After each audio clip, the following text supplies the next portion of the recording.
অবশেষে সন্ধান পাওয়া গেল হাদির খুনির নিরাপদ আস্তানার। চাঞ্চল্যকর তথ্য ফাঁস। নিজের জালে নিজেই আটকা পড়ল খুনি। শহীদ ওসমান হাদির খুনের ঘটনায় নতুন মোড়। ফয়সাল করিম মাসুদের স্ত্রী শ্যালক সহ 3 জনকে জিজ্ঞাসাবাদের জন্য 5 দিনের রিমান্ডের অনুমতি পেয়েছে পুলিশ। সোমবার ঢাকার চিফ মেট্রোপলিটন ম্যাজিস্ট্রেট আদালতে এই 3 জনকে হাজির করে 7 দিনের রিমান্ড চেয়ে আবেদন করেন মামলার তদন্ত কর্মকর্তা গোয়েন্দা পুলিশের মতিঝিল জোনাল টিমের পরিদর্শক ফয়সাল আহমেদ। অবশেষে গুঞ্জনটা সত্যি হল। হাদির যে হত্যাকারী ফয়সাল, তাকে ডিওএইচএসের একজন ব্রিগেডিয়ারের বাসাতে আত্মগোপনে রাখা হয়েছে। জুলাই বিপ্লবী শহীদ শরীফ ওসমান হাদির খুনি কে তা আজ আর গোপন নেই। কিন্তু অবিশ্বাস্য হলেও সত্যি, আজ পর্যন্ত সেই খুনি ফয়সাল করিম মাসুদ ধরা পড়েনি। বরং সময় যত গড়াচ্ছে তত তার অবস্থান নিয়ে ধোঁয়াশা বাড়ছে। শুধু সোশ্যাল মিডিয়া নয়, একবার এক তথ্য দিচ্ছে খোদ প্রশাসনের দ্বারাই। তবে হাদির খুনির অবস্থান নিয়ে সর্বশেষ যে তথ্য পাওয়া গিয়েছে তা শুনলে রীতিমতো আতকে উঠবেন প্রিয় দর্শক। কারণ উনি এমন এক জায়গায় সুরক্ষিত আছে যেখানে শুধু রাষ্ট্রের প্রভাবশালী ব্যক্তিরাই আশ্রয় পায়। আজ আমরা জানব হাদির হত্যাকারীকে কোথায় লুকিয়ে রাখা হয়েছে আর কারা তাকে বাঁচাতে মূল কালপ্রিটের ভূমিকা পালন করছে। আজ আমরা টেনে খুলে ফেলব সেই ভয়ঙ্কর বেঈমানদের মুখোশ। হাদি হত্যাকাণ্ডের রহস্যময় ঘটনা প্রবাহ জানতে ভিডিওটি শেষ পর্যন্ত দেখুন। শহীদ ওসমান হাদির খুনি ফয়সাল করিম মাসুদের সর্বশেষ অবস্থান যাচাই করে পাওয়া গেছে এক হাড় হিম করা তথ্য। সর্বাধুনিক প্রযুক্তি ব্যবহার করে দেখা গেছে তিনি বাংলাদেশেই আছেন। বহাল তবিয়তে অবস্থান করছেন ঢাকা ডিওএইচএসের এক ব্রিগেডিয়ার জেনারেলের বাসভবনে। দায়িত্বশীল এক পুলিশ কর্মকর্তার বরাত দিয়ে এই বোমা ফাটিয়েছেন জনপ্রিয় সাংবাদিক ইলিয়াস হোসেন। কিন্তু প্রশ্ন হচ্ছে, সামরিক প্রশাসনের এত প্রভাবশালী একজন ব্যক্তির কাছে খুনি পৌঁছল কিভাবে? ক্ষমতার চেয়ারে বসে কারা এই খুনিকে পাহারা দিচ্ছে? হাদিকে যখন রাজপথে গুলি করা হয় তখন সেই দৃশ্য কাঁপিয়ে দিয়েছিল পুরো দেশকে। ভিডিও ফুটেজ আর পুলিশি তদন্তে ফয়সালের চেহারা স্পষ্টভাবে উঠে এসেছিল। সেদিনের সেই নির্মমতার পর খুনি ফয়সাল আত্মগোপনে চলে যায়।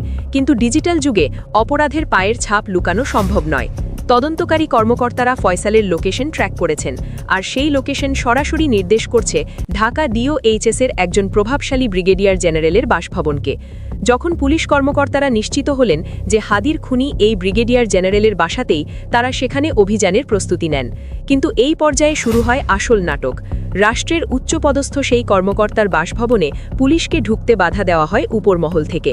খুনি ভেতরে আছে জানার পরও প্রশাসন তাকে ধরতে পারেনি, কারণ উপরতলার নির্দেশ ছিল নো এন্ট্রি। প্রশ্ন জাগে, একজন শহীদ জুলাই যোদ্ধার খুনির সাথে একজন ব্রিগেডিয়ার জেনারেলের কিসের সম্পর্ক? পরবর্তীতে কি তাকে সেখান থেকে নিরাপদে সরিয়ে দেওয়া হয়েছে? এই জবাবদিহিতা জনগণের দাবি। যারা জুলাই বিপ্লবের কথা বলে উপদেষ্টা হয়েছেন, তাদের নাকের ডগায় এই খুনিরা ঘুরে বেড়াচ্ছে। একদিকে জুলাইয়ের শহীদদের নিয়ে শোক প্রকাশ করা হচ্ছে, অন্যদিকে হাদির খুনিদের ভিআইপি প্রোটোকল দিয়ে লুকিয়ে রাখা হচ্ছে। প্রশাসনের ভেতরে থাকা ফ্যাসিবাদের এই দোসররা এখনও কতটা শক্তিশালী যে তারা একজন চিহ্নিত খুনিকে প্রশাসনের ধরাছোঁয়ার বাইরে রাখতে পারে? এটি কি জুলাই চেতনার সাথে চরম বেইমানি নয়? রাষ্ট্র যখন খুনিদের পাহারা দেয় তখন মানুষ বাধ্য হয়ে আইন নিজের হাতে তুলে নিতে চায়, আর তখন সেটাকে আবার বলা হয় মব। কিন্তু নীতি নির্ধারকদের বোঝা উচিত সাধারণ মানুষ কেন ক্ষিপ্ত হচ্ছে। যখন এই সত্যগুলো তুলে ধরা হচ্ছে তখনই ফেসবুক পেজ আর ইউটিউব চ্যানেলের বিরুদ্ধে ষড়যন্ত্র শুরু হচ্ছে। যারা হাদি হত্যার বিচার চাইছে তাদের বলা হচ্ছে বিশৃঙ্খলা সৃষ্টিকারী। অভিযোগ তোলা হচ্ছে যে নির্দিষ্ট কিছু পেজ বা চ্যানেল দেশে অস্থিতিশীলতা তৈরি করছে। কিন্তু প্রশ্ন হলো, সত্য বলা কি অপরাধ?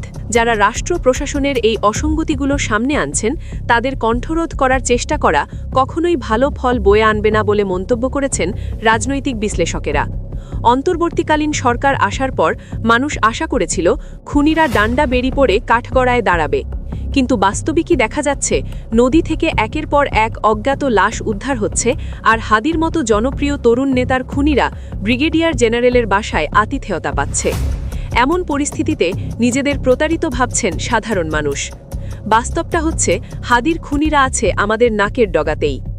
অথচ ইনকিলাব মঞ্চের মুখপাত্র ও ঢাকা ৮ আসনের সম্ভাব্য প্রার্থী হাদি গুলিবিদ্ধ হওয়ার পর থেকেই ফয়সালের অবস্থান সম্পর্কে বিভ্রান্তিকর তথ্য ছড়ানো হয়েছে। হাদি গত বছরের ১২ই ডিসেম্বর ঢাকার পুরানা পল্টনের বক্স কালভার্ট রোডে গুলিবিদ্ধ হন।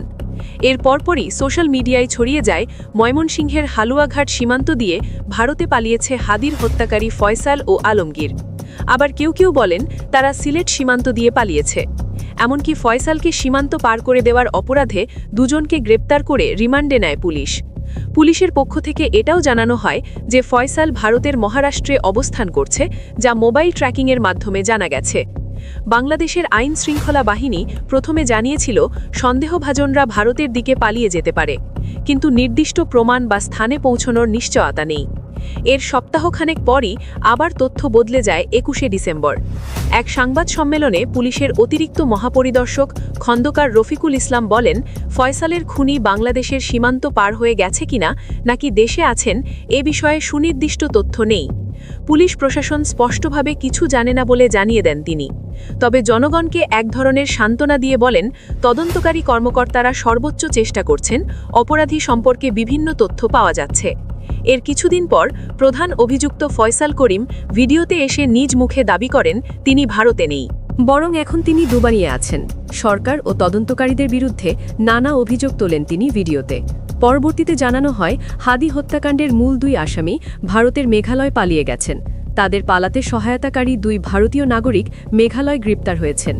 ডিসেম্বরের ২৮ তারিখ এক সংবাদ সম্মেলনে ডিএমপির অতিরিক্ত কমিশনার SM মোহাম্মদ নজরুল ইসলাম জানান, মেঘালয় পুলিশের সঙ্গে যোগাযোগ করে বিষয়টি নিশ্চিত হয়েছে ঢাকা মহানগর পুলিশ ডিএমপি। কিন্তু সঙ্গে সঙ্গেই মেঘালয় পুলিশ সদর দপ্তরের এক শীর্ষ কর্মকর্তা বাংলাদেশ পুলিশের এই দাবিকে